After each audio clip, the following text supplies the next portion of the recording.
আমাদের পার্সেল এসেছে। আমাদের একটা গিজার অর্ডার করা হয়েছে আজকে বর্ত অফিস। তো আমাকে এখন দায়িত্ব দেওয়া হয়েছে। এটা ওপেন বক্স ডেলিভারি আছে, তাই জন্য আমাকে দেখতে বলা হয়েছে ঠিকঠাক আছে কিনা।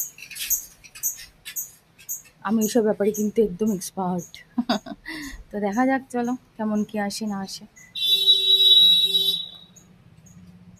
আজকে গরমটা একটু কম, কারণ কালকে রাত্রেবেলা আমাদের, রাত্রে বলবো না, ভোরের দিকে আমাদের মানে মোটামুটি 3:30 4:45 থেকে বিশাল বৃষ্টি। তো ওই দেখো আমাদের গিজারটা আসছে।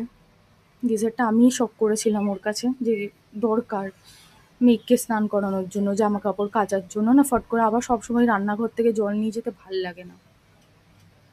থাকলে একটা ফট করে নিজের দরকার মতন একটা নিয়ে নিলাম, গরম করে নিলাম। তো চলো আসছে, দেখা যাক।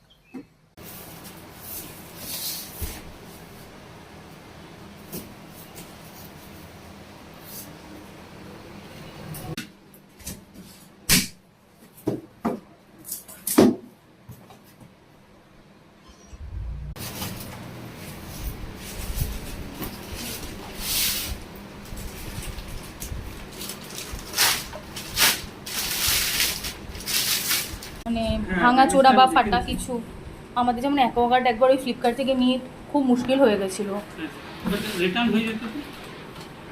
হ্যাঁ, মানে আমরা তখন ছিলাম না, আমার বড় অফিসে, এবার অন্য একজন নিয়েছে। আমরা তারপরে এসে যখন দেখেছি এত মুশকিল হয়ে গেছিল। হ্যাঁ, তারপরে তো কত কি করে ঠোরে আবার চেঞ্জ করিয়েছে। যাই হোক, এমনি তো ঠিকই আছে না।